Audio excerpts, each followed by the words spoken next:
Estamos de volta com a leitura do livro Memórias de um Suicida. Eu sou Antônio Carlos. Eu sou Marco. Sou a Luzia. Sou a Sueli.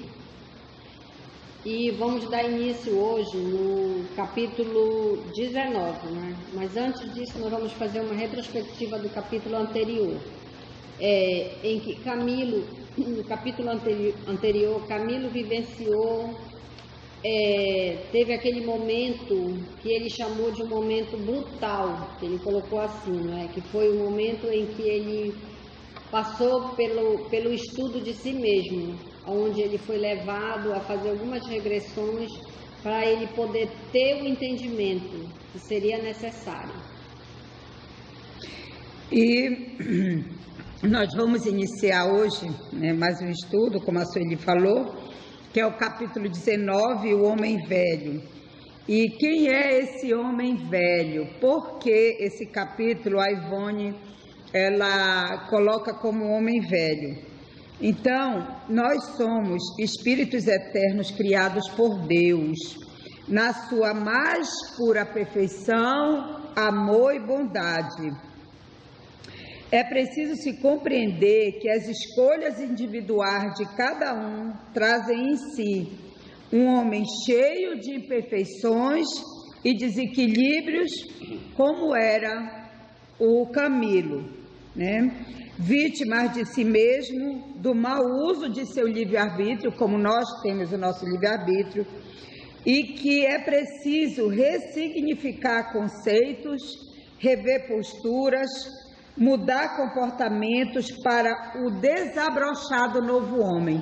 Então, assim, o Camilo, ele está passando por esse homem velho, agora para um homem novo. Esse capítulo, ele se inicia mostrando ainda as diversas atividades práticas que serviram nos postos de emergência da colônia, integravam caravanas de resgate aos suicidas, foram a prisões, aos hospitais, ao sertão do Brasil, foram para a África consolar sofredores.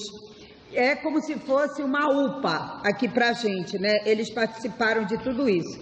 Participaram de reuniões mediúnicas, adentraram lares onde havia pessoas sofridas com tendências ao suicídio, para tentar impedir esse ato, consolando e amparando aqueles que se encontram nessa porta falsa do suicídio, né?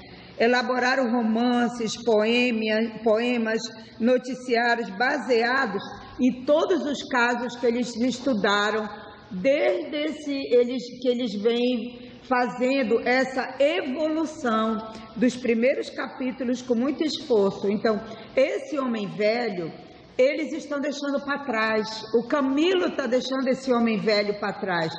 Surge agora um novo homem, um homem caridoso, um homem benevolente, um homem mais calmo, mais resignado, um homem ainda, um homem novo, que ele está desabrochando para a evolução, entendendo e compreendendo esse ato devastador que ele cometeu, ter tirado a vida dele. Então, esse começo agora desse homem velho ficando para trás já mostra a evolução do Camilo e dos seus amigos. Eles voltaram à Terra inúmeras vezes e com isso eles foram exercitando o bem, a caridade, o desenvolver do bem-estar em relação às outras pessoas.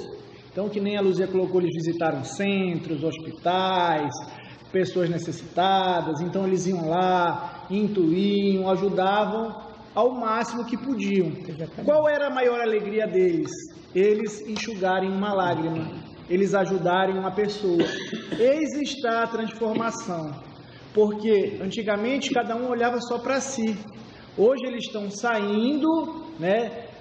Como sempre, estão amparados pelos mentores espirituais, mas estão indo exercer o bem. E à medida que eles exercem esse bem, traz a eles tanta alegria que eles se sentem plenos, coisa que não acontecia anteriormente. cada um olhava para o seu umbigo. Isso. É como se fosse, eles tiveram todo o estudo, todo o que os mentores deles fizeram, né? E agora foi o momento deles passarem, como podemos dizer, tipo um estágio agora, né? Em que eles estavam sendo colocados à prova realmente, se eles... Aí, depois de todo o estudo, aí eles retornaram. Então, e dentro desse estágio, depois de muito tempo, passando por todos esses lugares, em reuniões mediúnicas, ele falou também que eles desceram eles iam em caravanas, né, onde eles iam atrás dos chefes, né, nos umbrais. Isso.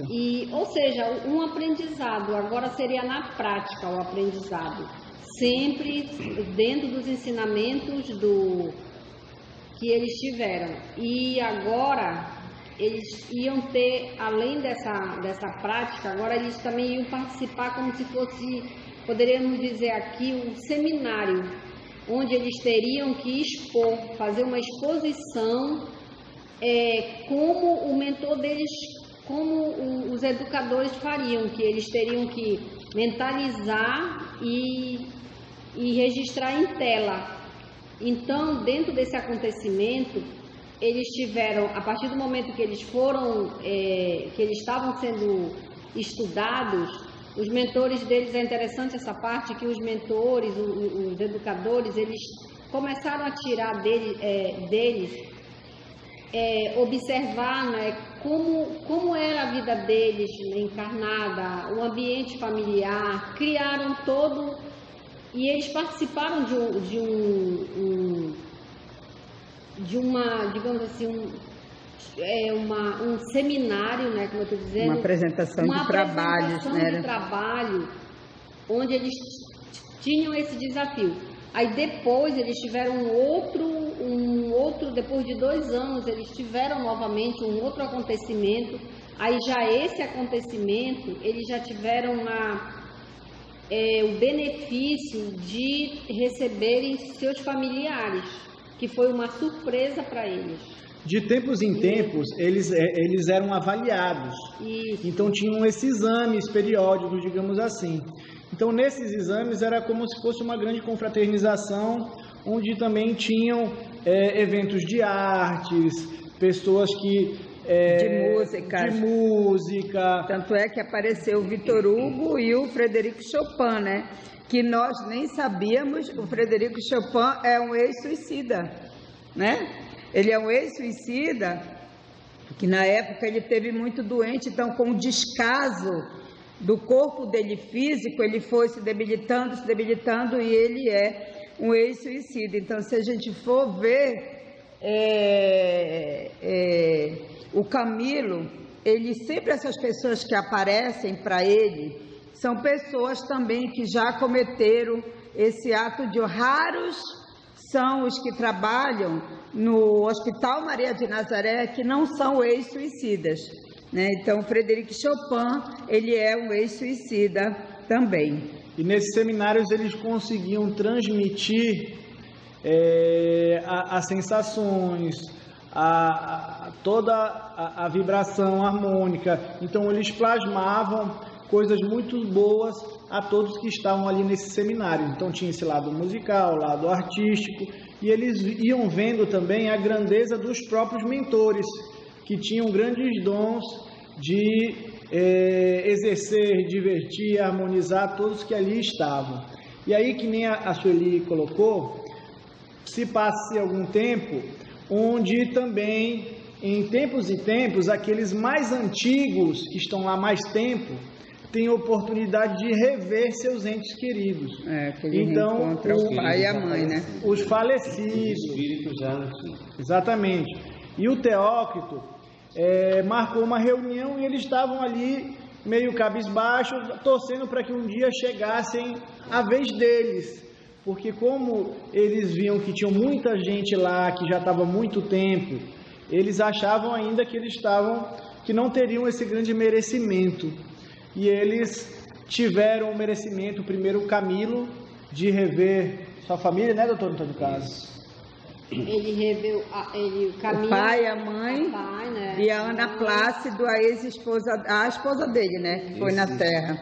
Esses eventos, que os organizadores, que eram duas mulheres, que organizavam em pleno campo, em plena savana, muito bela, eles plasmavam os pensamentos de cada um quando eles eram crianças, como era a casa deles, o lar, o ambiente, um cenário na infância, o cenário todo. Era plasmado aquilo temporariamente para esse reencontro. Aí quando eles encontraram, o Camilo encontra a sua mãe.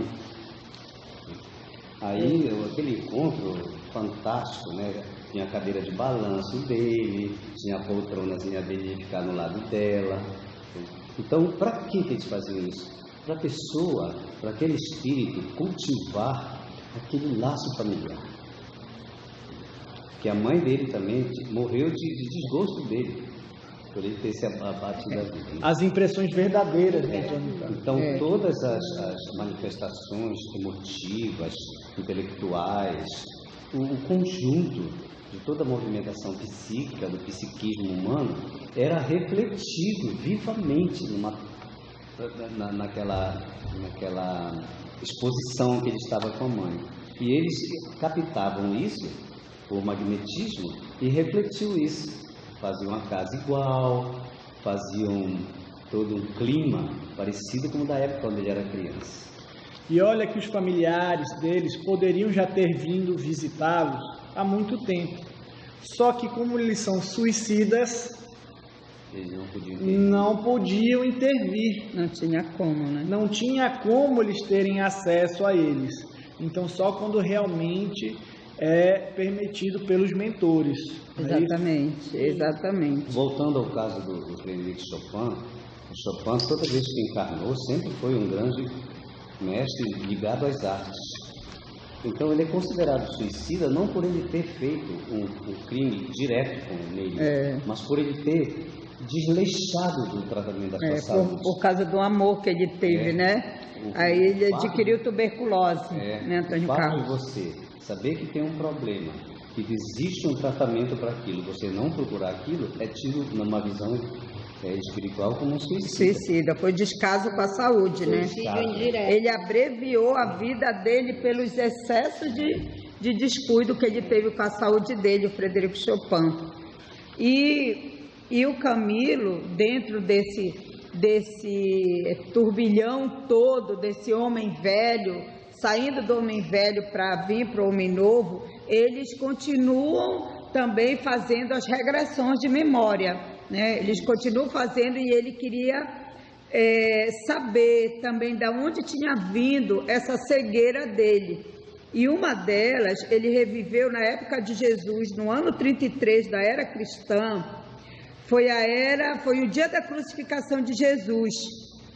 Ele era um criminoso, ele tinha fugido de outra terra.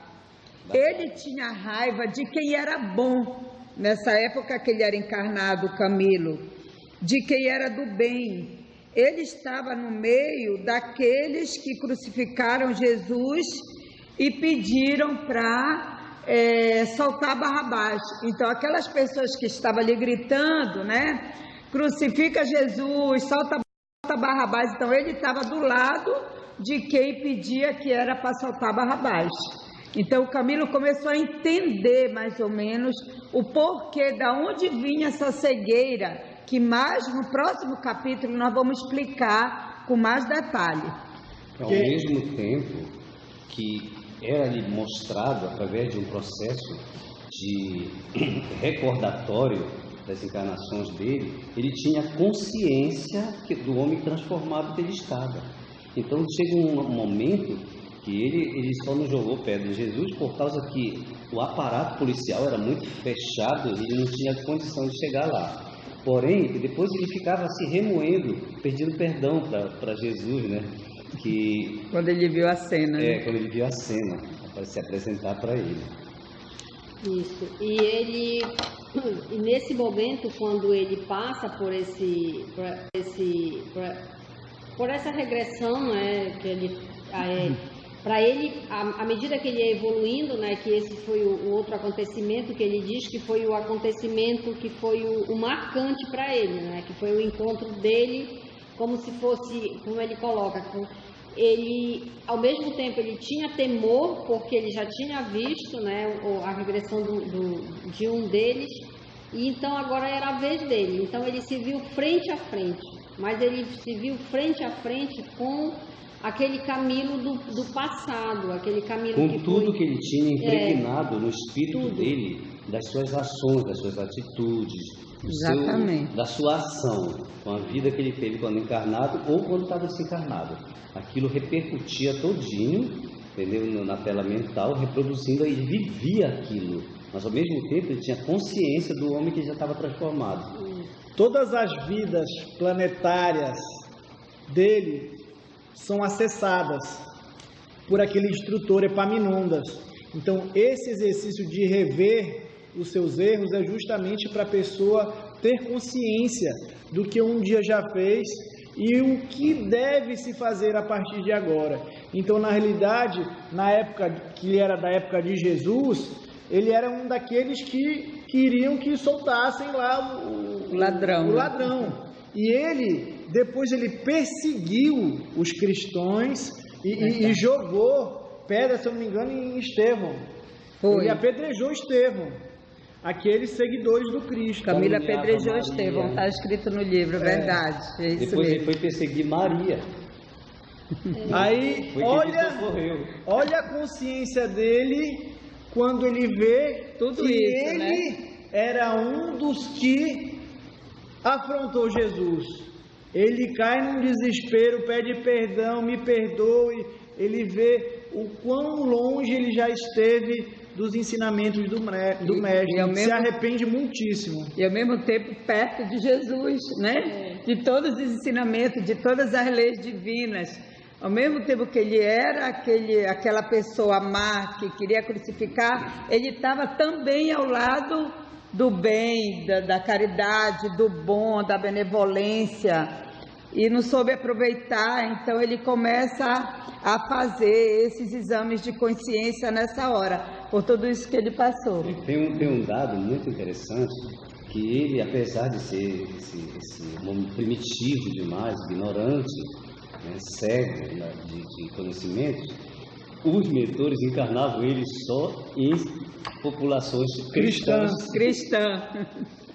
Exatamente. Ele tinha e é interessante, eu achei interessante, né, nessa passagem, porque ao mesmo tempo ele faz, então ele já se martirizava porque ele tinha cometido suicídio, né?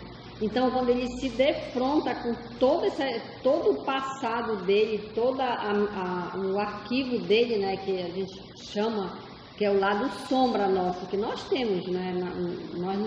Hoje nós estamos aqui, eu como Sueli, a Luzia como a Luzia, né?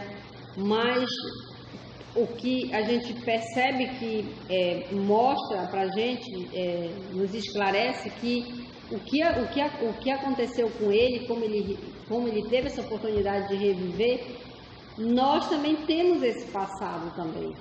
Só que para ele chegar a rever isso, ele passou por muito estudo, muita preparação. Por quê?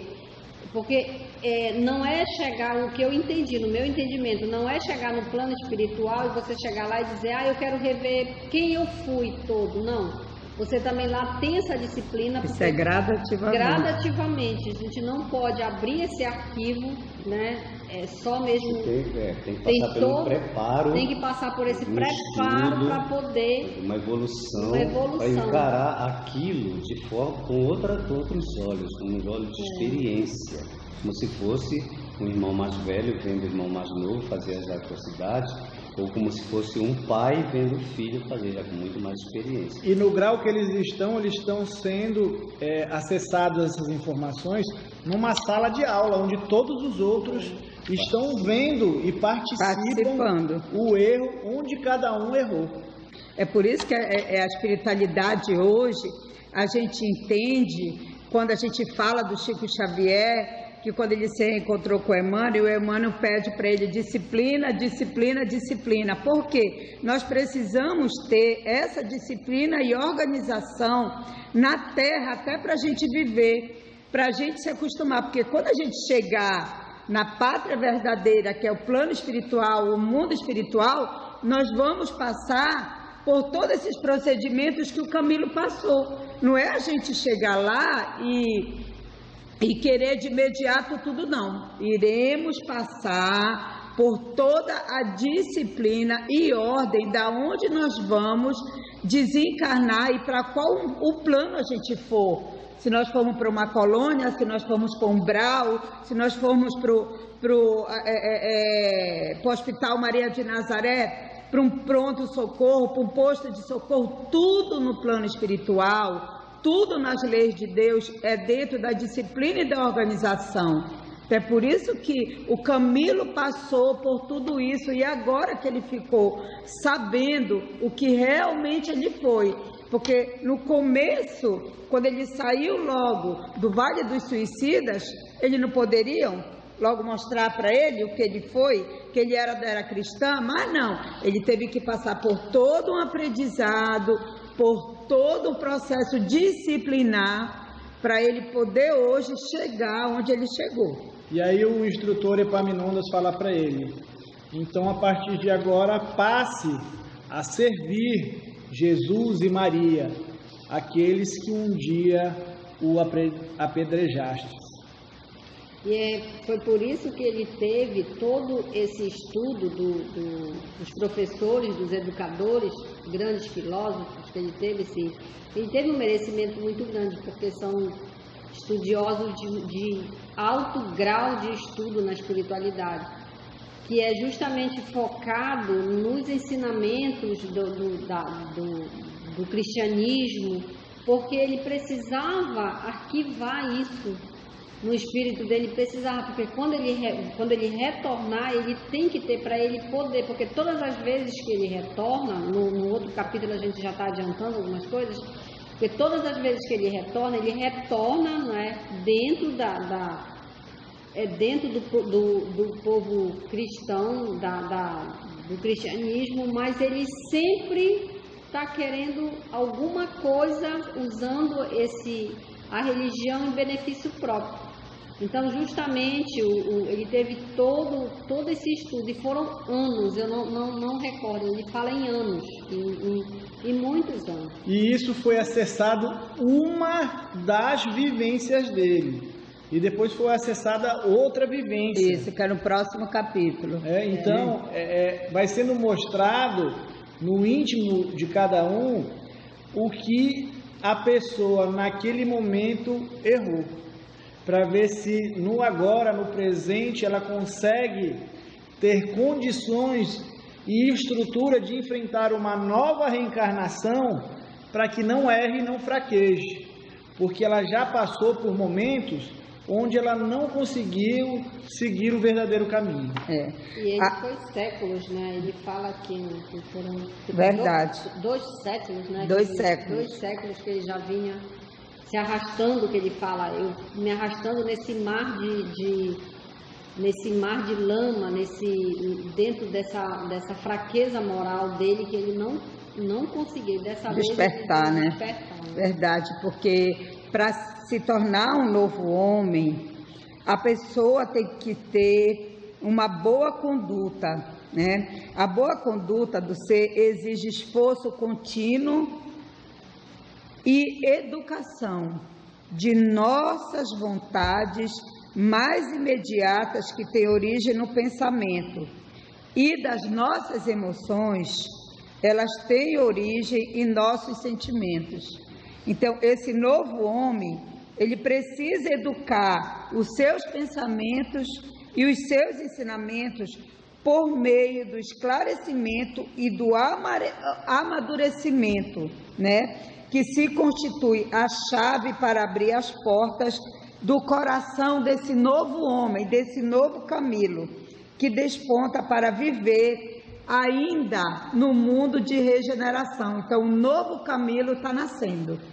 Eu queria lê a parte que o instrutor Epaminondas, ele pede ao Camilo para acessar essas informações para vocês, que eu achei muito legal. Volta ao ponto de partida. Estuda no livro que traz dentro de ti as lições, as experiências que proporcionaram, e aprende contigo mesmo o cumprimento do dever, o respeito à lei daquele que te criou. Planeja, pois, tu mesmo programas de resgates que te convém. Assim alcançará glória para alçar voos ao seu seio eterno de onde partiste. Muito legal. Significa que conhece-te a ti mesmo. Exatamente. Entendeu? Pratica o bem e estuda. Verdade. Não tem outro caminho. Verdade. Meus amigos, ficamos aqui com mais um estudo do Memória do Suicida. Dê um like. Até o próximo capítulo. Luzia. Se inscrevam no nosso canal, curtam e sempre acompanhem a gente. Convide amigos, participe. Antônio Carlos. Centro Espírita Luz de Ismael.